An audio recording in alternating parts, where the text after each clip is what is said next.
नमस्कार शेतकरी मित्रांनो शेतकऱ्यांसाठी रोहित पवार यांनी पंढरपूरमध्ये उपोषण सुरू केलं होतं आणि या उपोषणाला कुठंतरी एक मोठा फायदा मिळणार आहे भविष्यामध्ये 22 जूनपर्यंत. भविष्य पण नाही, 22 जूनपर्यंत सरकार ही जी काही कर्जमाफी यांनी जाहीर केली आहे त्याच्यामध्ये जे काही नियम अटी निकष यांनी जाहीर केले होते त्यावरच आता तोडगा निघणार आहे. कारण की रोहित पवार यांनी उपोषण सुरू केलं होतं आणि या उपोषणामध्ये महत्त्वाचा मुद्दा होता तो म्हणजे की जी काही अट त्यांनी टाकली 50,000 रुपयांपर्यंत किंवा 2017 आणि 19मध्ये शेतकऱ्यांची कर्जमाफी झाली होती अशा शेतकऱ्यांना आता फक्त 50,000 रुपयांपर्यंतचं अनुदान हे सरकार देणार होतं. मग हे जाचक होतं का? या ज्या काही अटी यांनी लावल्या होत्या या कितपत योग्य होत्या याच्यावरच अन्य त्याग उपोषण रोहित पवार यांनी पंढरपुरात सुरू केलं होतं आणि ह्याला फुल स्टॉप मिळालेला आहे. म्हणजे तात्पुरती स्थगिती असं म्हणणं यांचं आहे.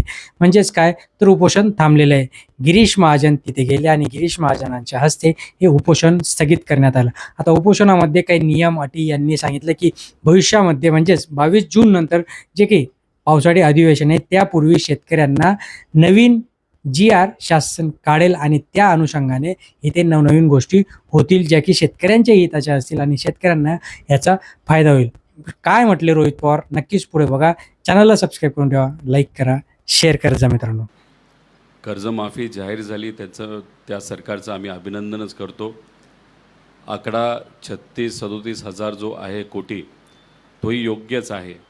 फक्त या 2 अटी असल्यामुळे खरी कर्जमाफी ही कुठेतरी 13,000 कोटीपर्यंत जाऊ शकते.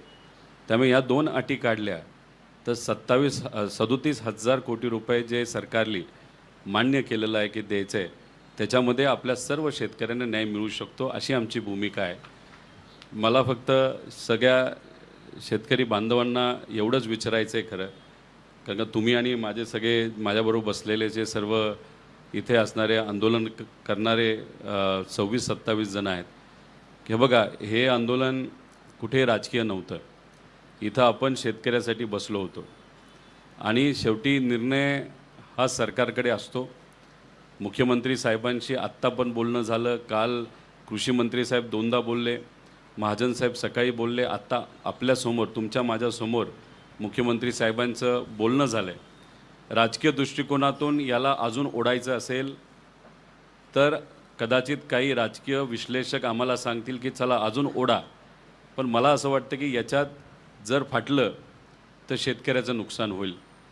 त्यामुळे आत्ता जर सरकारकडनं अशी भूमिका असेल म्हणजे अधिवेशनच्या आधी, कारण तुम्हालाही माहिती आहे अधिवेशनमध्ये आम्ही काय गप्प बसत नसतो आणि अधिवेशन झालं तरी गप्प बसणार नाही. शेवटी आषाढीला इथं सर्व मोठ्या नेत्यांना या पवित्र भूमीमध्ये यावंच लागते हे त्यांनाही आणि आपल्या सगळ्यांना माहिती आहे. त्यामुळे शेतकऱ्यावर अन्याय करून तसं कुणीच सेफ राहू शकत नाही, सुखरूप राहू शकत नाही. राजकीय दृष्टिकोनातून हे सगळ्यांनाच माहिती आहे. त्यामुळे मी आपल्या सर्वांना विचारतो की जर मुख्यमंत्री साहेब म्हणत असतील अधिवेशनाच्या आधी आपण बसूया, चर्चा करूया, जे कोणी आपल्या कमिटीमध्ये नाहीतर आपल्या बरोबर चर्चेसाठी येणार आहेत त्यांच्याबरोबर आम्ही चर्चा करू. परदेशी साहेब जे त्या कमिटीचे प्रमुख आहे ज्यांनी हा निर्णय घेतला आहे जी.आरचा, ते तिथं असतील, सेक्रेटरी तिथं असतील आणि हे अधिवेशनच्या आधी होतं आहे. मग मला असं वाटतं की नक्कीच याच्यातून काहीतरी नाही म्हणजे आम्ही तिथं भांडणारच आहे की हे दोन्ही अटी तिथं काढल्याच गेल्या पाहिजे. आणि तुम्हाला माहिती आहे आम्ही भांडायला लागलो तर रस्त्यावरसुद्धा भांडतो आणि अधिवेशनामध्ये सुद्धा भांडतो. मग सरकारने हे जे प्रपोजल दिलेलं आहे आता, कारण 30 तारखेपर्यंत ते कर्जमाफी इम्प्लिमेंट करणार आहे, म्हणजे ते लागू करणार आहेत, कारवाई होणार आहे.